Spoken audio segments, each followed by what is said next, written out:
Hey everybody, Jason here. Welcome to my Knot channel. In this video, we're going to have a look at the essential tarp layouts. Okay, so there are many different types of tarp layouts, and they change based on the environment where they originated from. So environments with no trees will not make use of a ridgeline. An environment with only one tree might have a ridgeline or a guy line. And then an environment with many trees will likely have a ridgeline. In addition to that, the purpose of the tarp shelter also plays a huge role in its design, its function, its structure. So because of that, this video is going to be filmed in many different locations so that I can show as many different tarp shelters as possible. Now with that said, let's get started. If you're just getting started and putting together a tarp kit, then I'd recommend some basic gear. First, a tarp, some cordage like paracord. If you want, you can also add some microcord, and tent stakes, which are also very useful, although in a pinch you can make do with some wooden sticks. I want to keep this video as short as possible and avoid long boring shots of unpacking the tarp or tying the same knots over and over again. This video is, in fact, a part of a series of videos that I've made that are focused on tarp shelters and how to set them up. I have two videos focused on how to set up a ridgeline that I'll link to in the description and recommend you check them out. Now back to the 8 essential tarp shelters. The first tarp shelter is without question the easiest, and it's the ground sheet. It's the easiest, but it could be the most important. You can stake it down so it doesn't blow around on you, but sometimes this is unnecessary. The ground sheet can be used to stop dampness from coming up through the ground and reduces a lot of heat loss. We can use it to sit on or lay down on, and in a pinch we can wrap it around us like a blanket to hold in some heat or to protect us from the elements. Of course, it can also be used while sitting. The next tarp shelter we're going to look at is the simple lean-to shelter. It's created by securing one running edge of the tarp to a ridgeline and another secured to the ground. Usually the edge attached to the ridgeline is made by simply folding the tarp over the line and then securing it with a knot or a toggle. The lean-to is a low-profile shelter, making it suitable for protection against sun, wind, and rain from one side. The third tarp shelter is an easy one that only requires a single tree. It's the plow point. And we're going to start it off by pegging down one corner of our tarp. From there, we'll tie some cordage to the opposite corner, and for this, I'll use a bowline knot.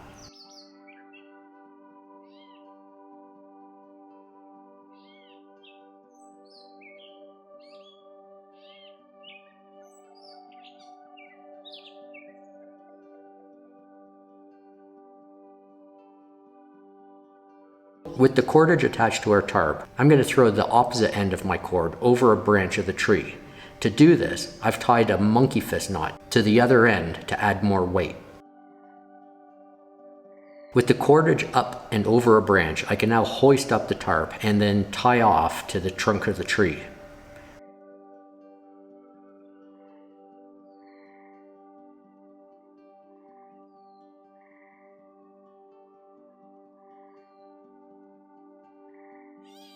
Once that's in place, I simply peg down the remaining 2 corners of the tarp and I'm finished. Tarp shelter number 4 is very similar to a plow point, and it's called the tortilla tarp shelter.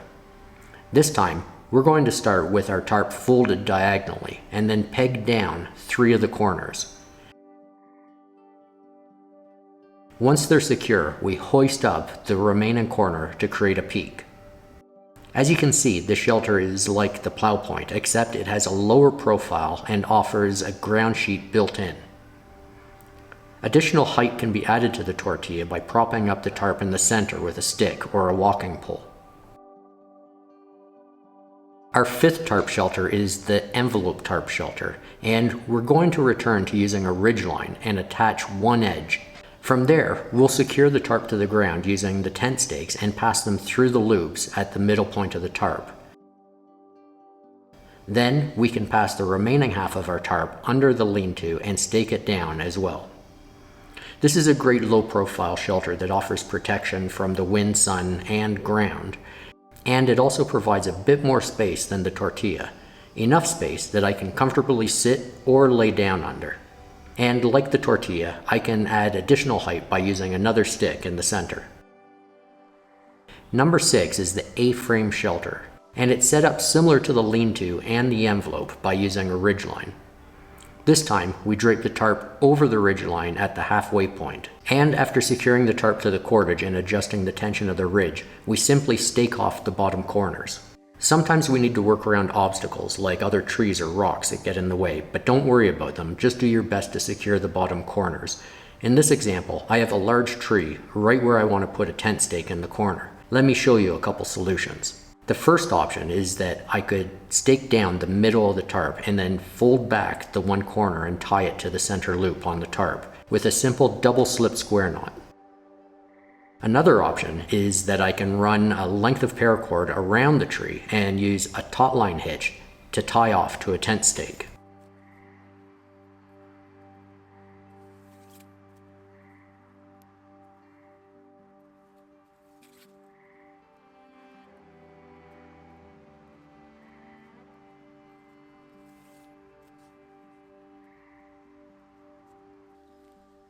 And there you have it. Now, the 7th tarp shelter is more suited for when you need a cover for a hammock, but I've used it to sit under on occasion as well. This is the Diamond Fly tarp shelter.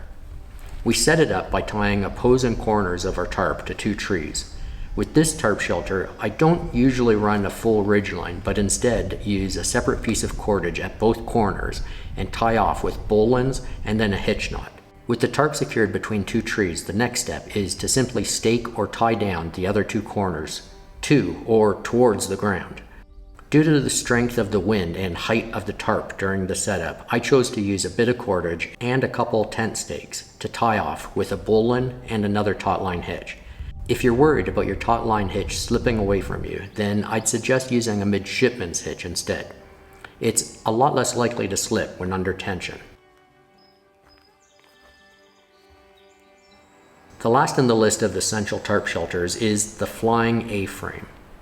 This is almost exactly the same as the A-frame tarp shelter, except that it has a higher profile with all 4 corners up off the ground. With the ridgeline tied to the trees, I'll now move to the 4 corners of the tarp shelter. Again, with this setup, I used the bowline and taut line hitch along with a tent stake to secure the corners of the tarp by running a guy line out at about 45-degree angle from the tarp. With the first corner secure, I'll do the same for the remaining 3 corners of the tarp. When I'm finished, I have the flying A-frame tarp shelter. As you can see, this one is a higher profile shelter, which will provide protection from the sun, wind, and rain. It's suitable to use to cover equipment and to stand or sit under because of its higher profile. It's not an ideal shelter to sleep under because the area lower to the ground will be more exposed to the elements. You will be sheltered while sitting under it, but your view won't be the greatest. To adjust the tarp shelter a bit more, we can use a pair of extending poles or a couple sticks and raise up the front of the shelter to provide a bit more height. This is called the extended A-frame tarp shelter and is an easily modified flying A-frame. As you can see, when we're finished, we have a much better place to sit and enjoy the view. Okay, so those are the essential tarp layups. Now, if you want to check out the easiest way to set up a ridgeline, check out this video. And thanks for watching.